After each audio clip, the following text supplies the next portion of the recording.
સુરત કાપોદ્રામાં નાના વરાછા બ્રિજ નીચે ફૂટપાથ પર સૂતેલી મહિલાના પડખામાંથી 3 વર્ષીય બાળકીનું અપહરણ કરી જવાના ચકચારિક પ્રકરણમાં ક્રાઇમ બ્રાન્ચે મહત્વની સફળતા મળી હતી। રતલામથી 60 કિલોમીટર દૂર આવેલા એક ગામમાં પોલીસે ઓપરેશન કરી બાળકીનો કબજો મેળવ્યો હતો, જોકે અપહરણકાર ભાગી છૂટ્યો હતો।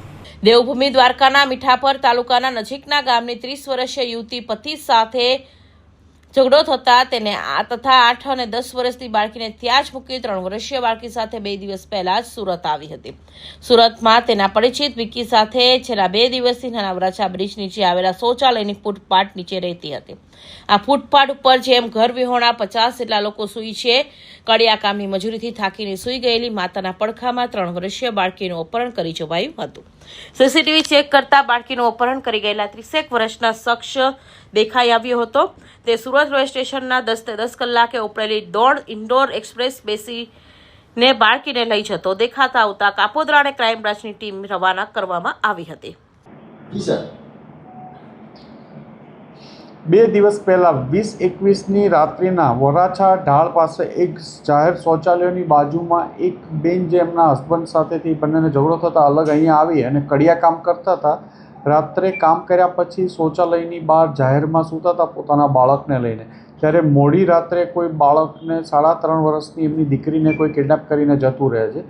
રાત્રે એ મોડેથી જાગતા એમને ખબર પડતા તાત્કાલિક પોલીસ સ્ટેશન આવ્યા હતા અને રાત્રે જ કાપોદ્રા પોલીસ સ્ટેશન, જોન વનસરની ટીમ અને ક્રાઇમ બ્રાન્ચ દ્વારા રાતે જ તપાસ બાબતની ચાલુ કરી દેવામાં આવ્યું હતું।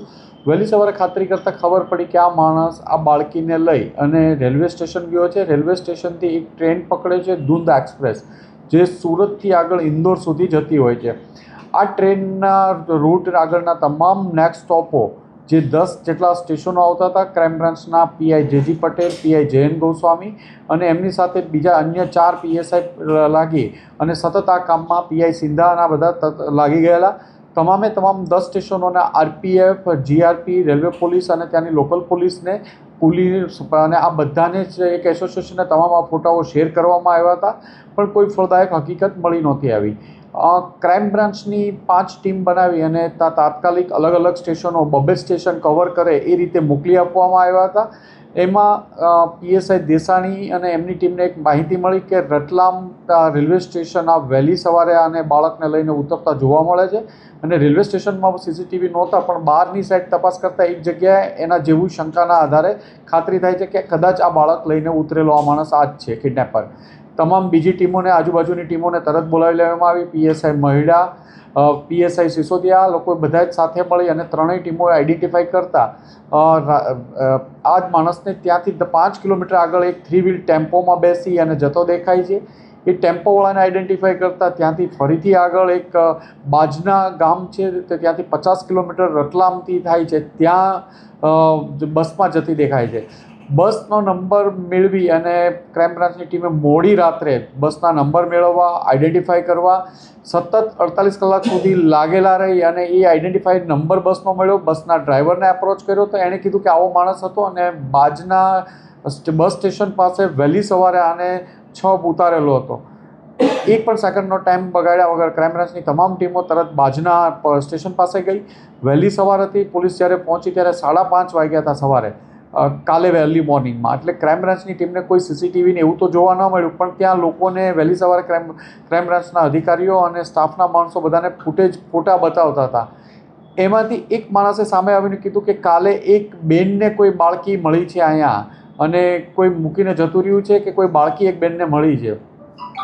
એ બાળકીનો ફોટો મેળવી અને તાત્કાલિક ખાતરી કરતા ફરિયાદી પાસે અને એની ફરિયાદ ગુમ ત્યારે બાળકીની ઉંમર પણ જ્યારે 1.5 વર્ષની હતી ત્યારનો ફોટો મળ્યો તો 2 વર્ષ 1.5 થી 3.5 વચ્ચેનો કોઈ ફોટો નહોતો, કોઈ ફૂટેજમાં બાળક ક્લિયર દેખાતું નહોતું, પણ એ બેનને જે ફોટો એમની પાસેથી ત્યાંથી મળ્યો એના આધારે ખાતરી કરતાં આપણી કિડનેપ થયેલી બાળકી જ હતી।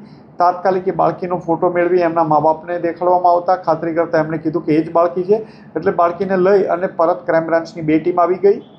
આરોપી ત્યાં એક આમને મૂકીને જતો રહ્યો હોવાનું એવું પ્રાથમિક દ્રષ્ટિએ લાગે છે વહેલી સવારે। ક્રાઇમ બ્રાન્ચની બીજી ટીમો હજી એને શોધખોળ કરી રહી છે। ત્યાં રતલામ જિલ્લામાં જ બાળકી સહી સલામત એમના મધરને હેન્ડઓવર કરવામાં આવી છે। કદાચ જો પોલીસ રતલામથી ત્યાં સુધી બજના સુધી ન પહોંચી હોત તો આ બાળકી ક્યારેય એની માતાને મળી ન શકત. બાળકી ક્યારેય પોતાનું નામ એડ્રેસ બતાવી નહોતી શકતી, બોલી શકતી નહોતી, અને સોશિયલ મીડિયામાં કે એ લોકો આપણા મેસેજ જોઈ શકત ન જોઈ શકત એ પણ ખબર નહોતી. પણ એક મા બાપ જો પોલીસ 48 કલાક સુધી સતત મહેનત ન કરી હોત તો આ બાળકી અને એની મા ફરીથી ક્યારેય ભેગા ન થઈ શકત.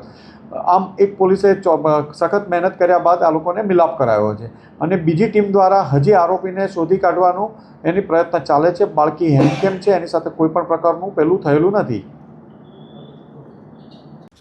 બાળકીનું અપહરણ કરનાર રતલામ સ્ટેશને ઉતરી ગયું. જાણ્યા બાદ ક્રાઇમ બ્રાન્ચની ટીમે અહીંથી 60 કિલોમીટર દૂર આવેલા બજના ગામના ઓપરેશન હાથ ધરી બાળકીને મુક્ત કરાવી લીધી હતી. અપહરણકારે પર ભીસ વધતા તે બાળકીને રસ્તા વચ્ચે જ મૂકીને છટકી ગયો હોય. કોઈ સ્થાનિક પોલીસની મદદથી બાળકીને શોધી લેવાઈ હતી. જોકે શખ્સ આસપાસના ગામનો જ રહીશ હોવાની શંકા છે. સાથે 2 ટીમ તેને પકડવા માટે ત્યાં જ રોકાઈ ગઈ હોવાનું જાણવા મળે છે. બાળકીનું અપહરણ કરનાર શખ્સ કોણ છે અને તેણે કેમ અપહરણ કર્યું તે જાણવા પોલીસ તેને શોધવા માંડી પડી છે.